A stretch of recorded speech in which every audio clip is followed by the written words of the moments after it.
तो गाइज़ आज का जो अपना टॉपिक रहने वाला है वो है प्रोग्राम्ड एफआई के ऊपर। मींस आपकी बाइक जो BS6 मॉडल्स हैं उनमें जो भी मल्टीपल फंक्शंस हैं उनमें यदि कोई प्रॉब्लम आती है तो आप इस कनेक्टर को ध्यान रखते हो। इस कनेक्टर के थ्रू एक लॉगर को कनेक्ट करके आप डेटा निकाल लेते हो। तो एक्चुअली वो सब चीज़ें काम कैसे करती है मैं इस वीडियो में आपको बताना चाहूँगा। सो प्लीज़ यदि आपको वीडियो पसंद आई हो तो लाइक सब्सक्राइब ज़रूर कर ले। और मैं वीडियोस बनाने वाला हूं जिसमें मैं आपको बताऊंगा कि कंपनीज कैसे अपनी बाइक को टेस्टिंग करके उसको फाइनलाइज करती है, सभी प्रॉब्लम को फेस करती है और उनको सॉल्यूशन कैसे करती है। सो प्लीज़ चैनल को सब्सक्राइब कर लो। मैं आपको टेस्टिंग रिलेटेड वीडियोस भी बनाने वाला हूं, दिखाने वाला हूं फ्यूचर में। तो प्लीज़ सब्सक्राइब कर लो जिससे आपको इन्फॉर्मेशन मिल सके कि कंपनीज एक्चुअली में अपनी सभी बाइक्स की टेस्टिंग करती कैसे हैं। सो गाइज़ आप सभी को पता होगा BS6 मॉडल जितने भी आ रहे हैं उन सभी में ECU लगा रहता है। बिना ECU के BS6 बाइक को रन करना काफ़ी डिफ़िकल्ट है, इसलिए ही कंपनीज़ ने ECU को इंस्टॉल किया।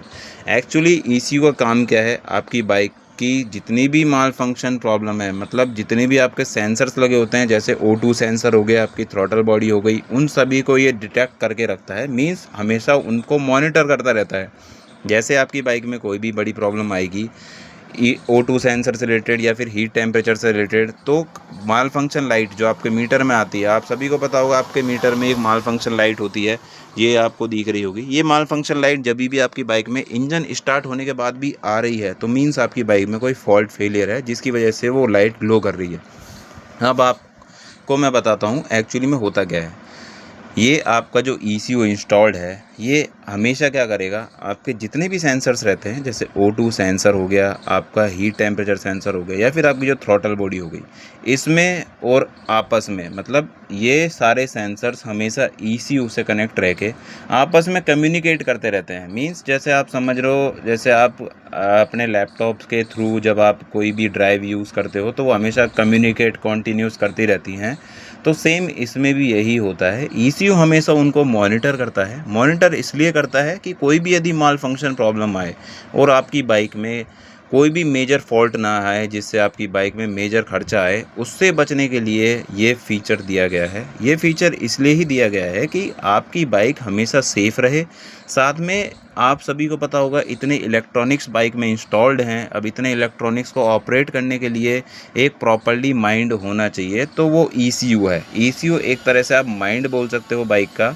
अब ये काम कैसे करेगा, जैसे आपने अपने बाइक को स्टार्ट किया, स्टार्ट करने के बाद जो आप ये सेंसर देख रहे हो, इस सेंसर में हमेशा ECU का कैन कनेक्शन आता रहता है। कैन किसे बोलते हैं? कैन का काम होता है आपकी बाइक में जो भी प्रॉब्लम्स हैं उनको इस कनेक्टर के थ्रू दिखा देना, जिससे आपकी जो बाइक है उसमें प्रॉब्लम है वो सॉल्व हो सके।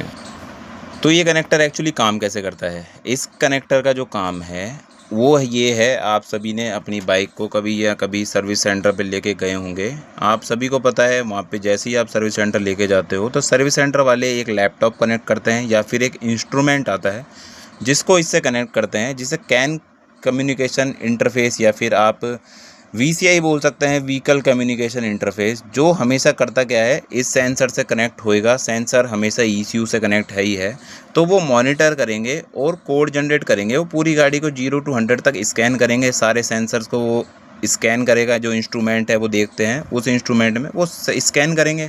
स्कैन करने के बाद क्या होगा, जो भी माल फंक्शन कोई प्रॉब्लम आई है गाड़ी में, जैसे आपका O2 सेंसर सही से वर्क नहीं कर रहा है या फिर आपकी थ्रॉटल बॉडी सही से वर्क नहीं कर रही है, तो ये ECU को सिग्नल देगा। ECU एक कोड जनरेट कर देगा कि आपकी बाइक में ये प्रॉब्लम आ रही है और हमेशा आपकी बाइक में वो माल फंक्शन लाइट ग्लो करती रहेगी, जिससे आप जो प्रॉब्लम है उसको सॉल्व कर सको और आपको बार बार बाइक में टेंशन लेने की, मतलब जैसे आपकी बाइक में कोई भी मेन फंक्शन या माल फंक्शन या फिर मेजर कोई प्रॉब्लम आ गई है, मींस आपकी बाइक में यदि कोई बड़ा फॉल्ट आ गया है तो उस फॉल्ट को आप एनालिसिस कर सको जल्दी से। तो इसलिए हर कंपनी ECU अपनी बाइक में इंस्टॉल्ड करती है।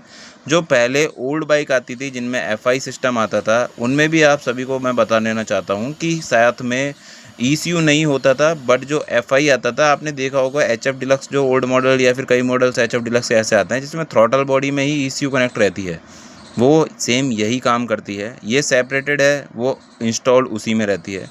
तो इनका जो काम है वो हमेशा यही होता है कि आपकी जो बाइक में प्रॉब्लम क्रिएट हो रही हैं जितनी भी, उन सभी को इसके थ्रू आपको पता लग जाए। ये एक्चुअली में कंपनीज़ कैसे पता करती हैं, कंपनीज़ जब भी आपकी बाइक जैसे कोई न्यू डेवलप डिज़ाइन है उसको टेस्ट कर रही है, न्यू इंजन है, सब कुछ न्यू है, तो वो हमेशा इस कनेक्टर से एक डेटा लॉगर को कनेक्ट कर देती हैं। एक्चुअली में डेटा लॉगर क्या होता है गाइस, जो भी आपकी बाइक में कम्युनिकेशन हो रहा है वो इस कनेक्टर के थ्रू वो अपने अंदर लॉग लेता रहता है, मतलब डेटा को लॉग करता रहता है। जितनी भी आपकी बाइक में कम्युनिकेशन होती रहेगी वो उसको सेव करता रहेगा। जैसे ये बाइक टेस्टिंग में गई है, टेस्टिंग में जाने पे वो कंटिन्यूस उसको लॉक करता रहेगा। जैसे आपकी बाइक में चलते चलते कोई प्रॉब्लम आ गई तो डेटा लॉगर उस डेटा को सेव कर लेगा, जिससे उस प्रॉब्लम का आप एनालिसिस करके फॉल्ट फेलियर है उसको डिस्क्लोज़ कर सको, मतलब उसको बंद कर सको, उस प्रॉब्लम का फाइंड कर सको कि ये प्रॉब्लम आई क्यों है और उसका जो सॉल्यूशन है उसको आप ढूंढ सको।